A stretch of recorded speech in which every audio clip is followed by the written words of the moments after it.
What it do, YouTube? This is Acid Roots. I'm going to review the second album by Dr. Dre. Basically, this album is called 2001, also known as the Chronic 2001.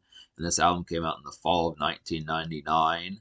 And I would basically have to say, like, some fun facts about this album before we get started with this is this. So, a fun fact about this album before we get started is the fact that this album was originally going to be called The Chronic 2, A New World Odor. Papa's Got a Brand New Funk, and it was supposed to come out in like the mid 90s, but once Dr. Dre left D.r.e. Records, it didn't happen. So, this is one of the breakout albums of the Aftermath label, and Dr. Dre had a number of things going for him in 1999, particularly that he found Eminem, but then he was also getting ready to helm Xzibit, and Snoop Dogg was bouncing back and some of that type of stuff. So there was a number of things that were kind of happening around this time. And this is just a classic album. I just have to say, this is basically like a classic rap album. I know in some cases, some folks might feel like The Chronic is better, but I actually think I like this album better than the original Chronic. I want to say I like this album better than the original Chronic. And one of the few only true weaknesses to this album is just the fact that Tupac himself is not on here. I mean, obviously, Tupac and Dr. Dre kind of had a falling out, but that's about the only thing. Came out in 1999. There's just a sheer number of things. This is a West Coast classic on top of that. This has excellent production all across the board. This was Dr. Dre in his prime, doing some of the absolute best beats that he would do, at least for that particular time. Now, he has gone on to do other beats, but in terms of like a packaging of an album, you just don't get very many albums that are better produced than 2001. It's just not going to happen very often, and I just would have to say, on top of that, this is just a whopping album. It's not just 10 songs or 12 songs or 14 songs, but it has 17 songs on here, which is pretty excellent just to kind of get this. And this is just, and although I do feel like the Chronic from 1992 is more revolutionary just because it helped pan out G-Funk sound. I mean, this album panned out a particular sound also, and this is responsible for panning out a lot of things in the 2000s decade with albums like Get Rich or Die Tryin', albums like Genesis by Busta Rhymes, albums like the Marshall Mathers LP by Eminem and the Eminem Show, stuff like that, Obi Trice, G-Unit, some of those type folks. There's various folks throughout the 2000s. There was a lot of differential things that kind of took influence from this, because I feel like before this album, just like before the Chronic, rap was kind of more stark and boom bap and that type of stuff, more Beastie Boys and Run DMC and Public Enemy and that type of stuff. But I kind of feel like with this album, like G-Funk was kind of still around even after Tupac's death and after Snoop Dogg left, even after Tupac's death in 96 and after Snoop Dogg and Dr. Dre left D.r.e. It still was kind of somewhat G-Funk oriented. I feel like 97, 98 were kind of like the after years of that, but they still particularly had some type of funk. I mean, Daz Dillinger dropped an album on D.r.e. in 98. Nate Dogg dropped an album on D.r.e. in 98, so there was still some G-Funk kind of going along in like the late 90s, even after Tupac had died and after Snoop and Dre left. But I just would have to kind of say that this kind of based upon that aspect, I think after this album, this is where the 2000s era things really started to kick off. Just a brilliant album to really kind of have, and it just really has so much impact thinking back to it. It just lasted for a good while. I mean, I want to say it took until, I would probably say that this particular sound from the 2000s probably lasted until at least 2012 when Kendrick would drop Good Kid, Mad City. I feel like between like this point in 1999, between like albums like Slim Shady LP in 2001 to about like mid 2012 or so, with I would say until about probably late 2012 when Kendrick dropped Good Kid, Mad City. I mean, I just feel like that particular sound lasted for a good while. It was just the kind of defining kind of sound. So Dr. Dre did it twice. He actually did it 3 times. He did it with NWA and Straight Outta Compton. He did it with The Chronic in 1992, and he did it with 2001 and 1999.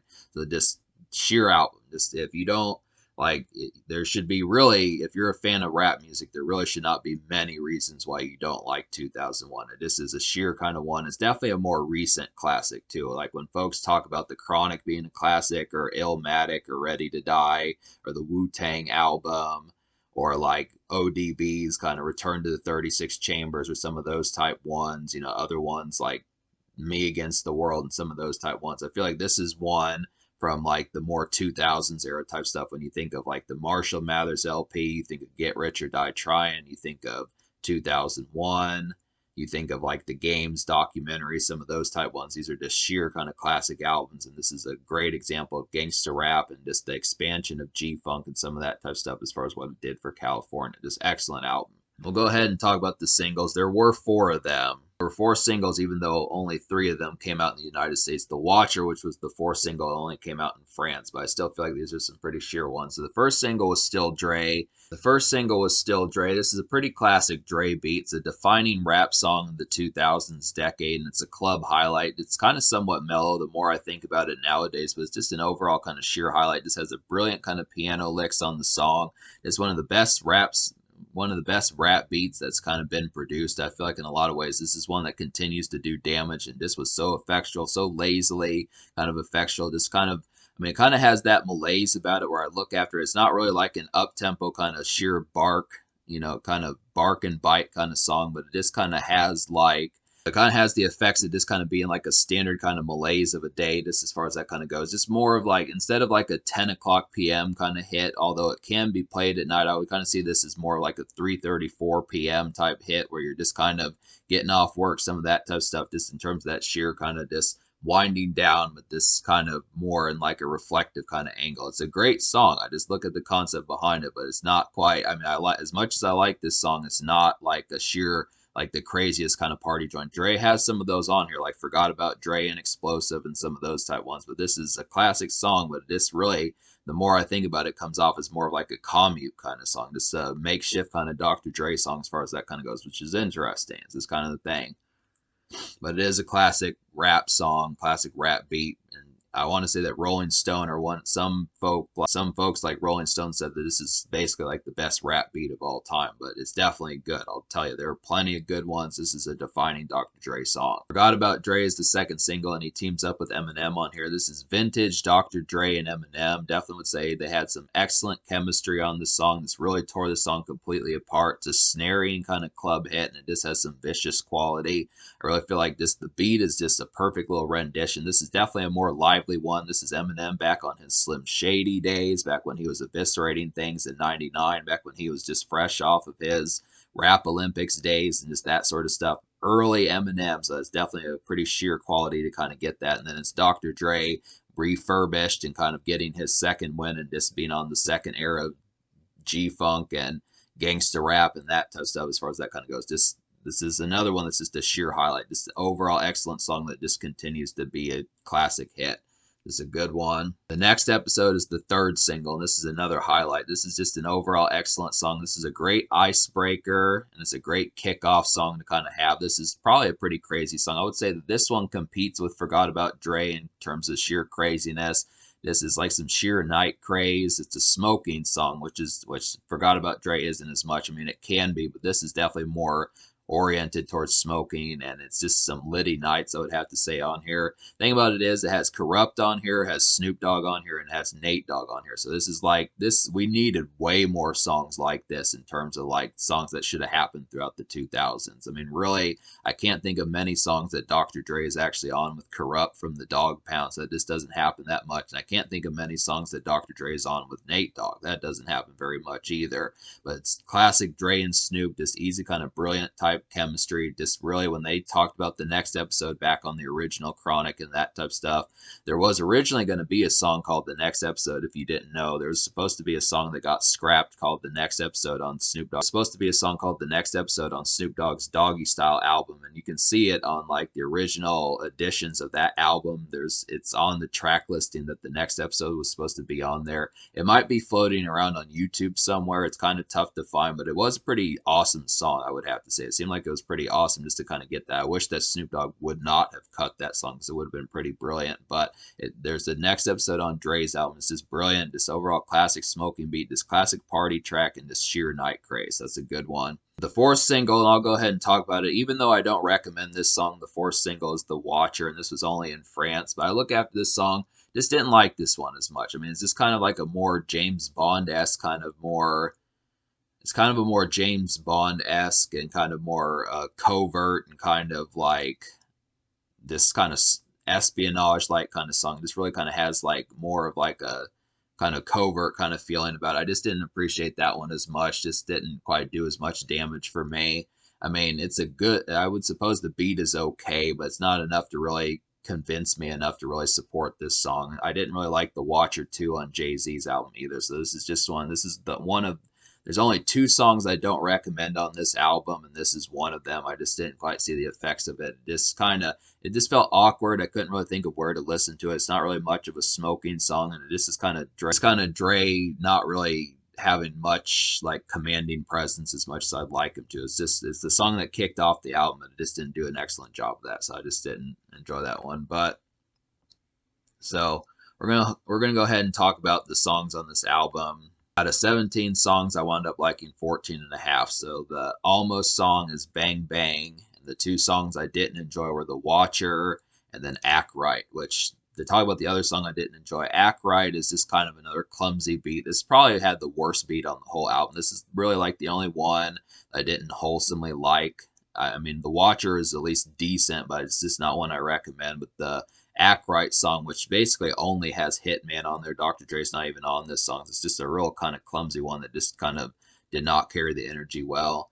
But talk about Bang Bang as to why that's an Almost song. This is kind of the reason behind why Bang Bang is an Almost song is just because the hook is very grating. I just didn't like the effects of how that one turned out. It was really the falsetto kind of, the way that the chick kind of had her falsetto vocals on the song, and the synapse of the way the hook kind of happened just did not have a good amalgamation of what needed to happen. I just didn't like the arrangements of how that one kind of turned out. It was just kind of as the first thing you hear, and the hook just could have been way better. I feel like there's just some better hooks on here, like, Fuck You is a better one, Bitch Niggas is a better one, Housewife is a better one, Forgot About Dre is a better one, but this is just one example of one that just didn't turn out quite as well as it needed to. But it is a glaring, kind of eerie West Coast kind of gem. I feel like if you can get past the hook, it is pretty glaring, just has some eerie feels towards it. It's a regular kind of Gangsta Day, and this is an overall kind of highlight that's another kind of day malaise.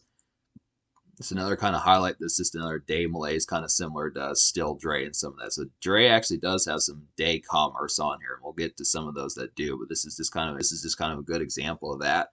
But one of the best beats on this album, and an immediate one that you should go for, is Explosive. This is like vintage Dre beat. It's a classic West Coast bop from the 2000s, and it's an easy kind of smoke/club song. I feel like this is a smoking song, easy highlight for that, easy highlight for the clubs, and Dre should have been on this song. I really feel like this was a bad example. I mean, I like that Hitman and Corrupt and Nate Dogg were on here, but I feel like Dr. Dre should have been the fourth verse or something like that. Should have been a little bit longer, and it just was too good a beat for Dr. Dre to not be on. This is one of the best songs in the album.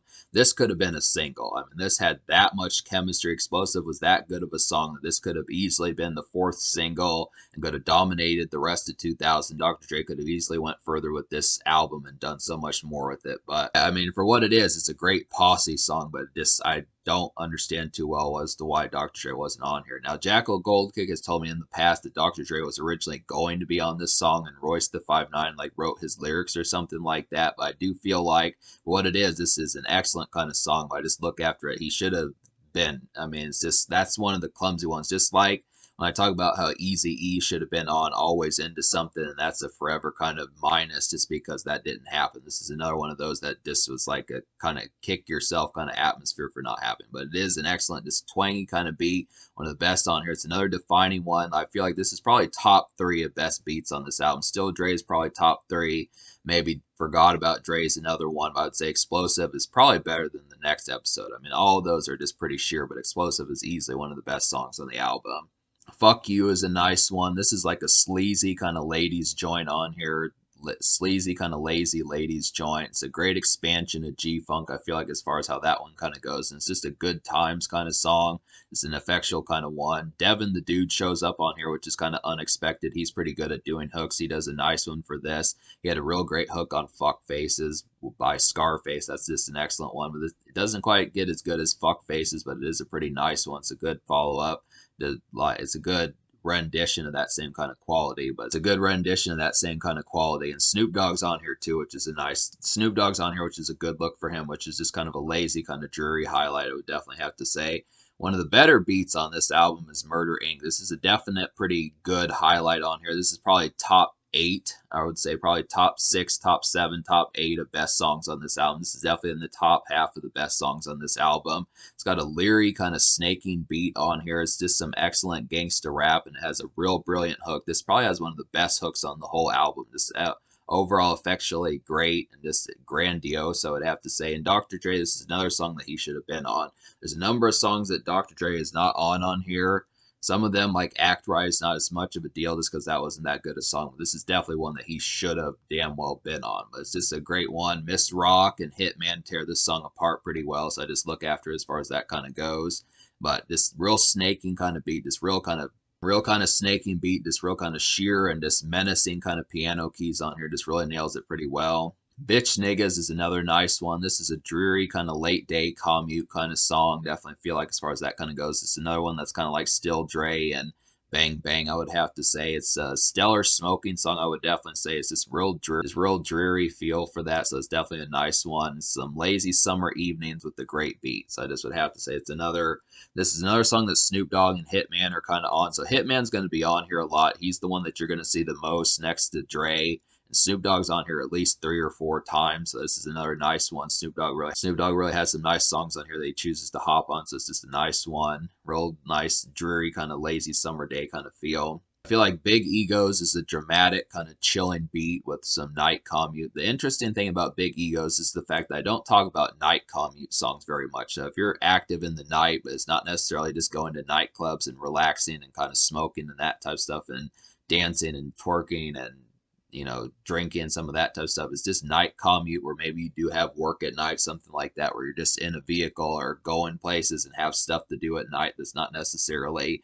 recreational oriented. It's just interesting kind of get some night commute songs. I feel like this has some late feels, but it's just not so much of a club song. So it's just an interesting kind of one to kind of get that just real kind of like nice keys on the song as far as that kind of goes. It's another highlighted one. I mean, most of this album's pretty excellently produced, I would have to say. A real nice one on here is Housewife. This has lazy summer heat type feels about it. It's a dreary kind of ladies song. It's just some regular day kind of feels, and it's just rugged day commerce. I feel like it's day commerce, but this kind of it's day commerce, but just kind of in a more rugged and edgy kind of sense as far as that kind of goes. This great song here, great lazy kind of just real heat of August, heat of July, just lazy kind of summer heat, 90-degree weather type feels, just simmering kind of heat wave type stuff. And Corrupt is on here and Hitman's on here. Just overall a nice one to kind of have that highlight. Dr. Dre really tore this song apart. He did it. He had a great first verse when he kicked off this song. This is an overall excellent one. What's the Difference is a nice one. This has Xzibit and Eminem on there. It's a pounding, kind of sarcastic beat. It's a great fit for Eminem and Xzibit. And it's just a good night venue cut. I feel like this one, not quite as good as Forgot About Dre with Eminem, but it is a pretty good follow-up. It's just a good album cut, I would have to say. It's just got a real kind of pounding kind of beat. And it just really feels like a cut that's left over from like the Marshall Mathers LP. It really has similarities to that in that sort of sense. Or it feels like a leftover from Restless also. It just really feels more attuned to Eminem and Xzibit more so than Dr. Dre. I mean, this is kind of one that's less of a Dr. Dre song and more of like one of their type songs, Eminem or Xzibit. But it works pretty well. It's a good kind of album cut for what it is. I feel like Lightspeed is a nice one. This is kind of an eerie, kind of smoky beat on here. It's a quickie song, and it's good for some late night smoke sessions, I would definitely say. And it's just an easy kind of night venue cut. It's an overall kind of highlight as far as that one kind of goes. This really kind of, I mean, really has like an eerie kind of hazy smoke cloud, billows of smoke kind of beat as far as that kind of goes. Just an easy kind of one. I mean, this is the Chronic 2001, so you get a ton of smoking songs on here, so it's a good concept. Let's Get High, obviously, is a great smoking song. This is a live kind of house party cut, which you don't really see too many house party cuts from Dr. Dre past like the mid 90s or so. This is a good example of that. House party kind of ass shaking kind of craziness. Just a quickie for some sharp rave kind of social times, and it's a great smoking song. So it's just an overall nice one. A song that kind of switches up the tempo a little bit is The Message. This is kind of an emotive kind of malaise kind of song. It's talking about some folks that Dr. Dre has lost in his life and that type of stuff. And it's a good example of like a homely song. This is a great ruminating song. This is one has great beat on here. This is, when ruminating songs usually happen, they just don't have good productions or something like that that detracts from the experience. But I used to listen to this song back in the day. It's pretty good. It's a real nice one as far as that kind of goes. Just lazy kind of malaise kind of piano keys on the song. Mary J. Blige is on here, and she does a great job with the hook and that type of stuff. So this kind of it's an effectual kind of song, just emotive and heartfelt, but it works pretty damn well as far as that kind of goes. It's just a good one. It's pretty poignant for just like, so it sticks out like a sore thumb from the rest of the album, but it is good to be able to see that Dr. Dre could nail it just when most of the time most folks don't. And then another song that doesn't have Dr. Dre on here, but is still an excellent song, is Some LA Niggas. So this is like a stellar kind of posse cut. This doesn't have Dre, but it's a good West Coast bop. And I feel like it's an easy kind of bonus club track. I mean, it has Xzibit on here, has King T on here, has MC Ren on here, has a bunch of folks on here. I don't know each of their verses distinguishedly as far as trying to distinguish each of them, but I can say it's a pretty nice one. This probably, I mean, I wasn't expecting Dr. Dre to be on this song, but I do look after it's just an overall highlight. The beat really gets torn apart. The hook is pretty good. There's just some good stuff about this song. This is just kind of an extra song where you just want some bonus cuts. Where most of the time when you think of Dr. Dre getting played, especially from this album, you're going to hear songs like Explosive, Forgot About Dre, Still Dre, The Next Episode, Murder Inc., some of those type ones, you know, like Light Speed, Let's Get High. But this is actually an effectual one that does some extra damage despite the fact that it doesn't have Dre on there. So this is just a good example of just like a good posse cut that works. The score I'm going to give this album is a 10 out of 10. Obviously, me not liking only 2.5 songs out of 17. That's pretty damn excellent. This is a defining album, one of the best rap albums ever, I would have to say. Just sheer, especially in terms of production, this is one of the best produced rap albums ever. Just sheer highlight after highlight, plenty of club joints, plenty of smoking joints, some ladies joints on here, some nightlife, some day commute. There is some day commerce on here, songs like Still Dre and Bitch Niggas and Bang Bang and some of those type ones, which is good that Dr. Dre was able to, you know, have makeshift on here when most folks didn't always aim for that. And it's not like they couldn't, but it's just the concept that it's just not something that, you know, folks actively always kind of do. But I just look after it. 10 social. I'm going to give the social score a 10 also because the singles are all great, minus like the Watcher. And I just would have to say, as far as that kind of goes, just some sheer highlights as far as that kind of goes. There's plenty of them, plenty of smoking songs, plenty of just stepping out, and just overall litty kind of moments. This is a pretty live album. I mean, even 25 years later, this is still a pretty damn lively album. Just would have to say, it's just the sheer quality of it. That's just a tour de force and this defining West Coast album that just does a lot of things right. So in terms of the future, I would say that Dr. Dre, I'm not really sure what his next move is going to kind of be. In terms of the future, I'm not really sure as to what Dr. Dre's next move is going to kind of be, but I look after it just being able to say that I did recently review the GTA 5 Contract EP, so that's some more stuff by Dr. Dre that there actually is. Supposedly, he's working on an album with Marsha Ambrosius called, like, the Casablanca or something like that. I don't know if that's going to happen. Some folks are still saying that Detox is going to drop, so I don't know, but I look after it. So this basically, yeah, we've got a whole bunch of Dr. Dre taken care of. So for the time being, I've reviewed everything by Dr. Dre, so we'll kind of see what happens. But for now, just go through the Dr. Dre playlist and just see all the stuff I reviewed by him because I've covered it all.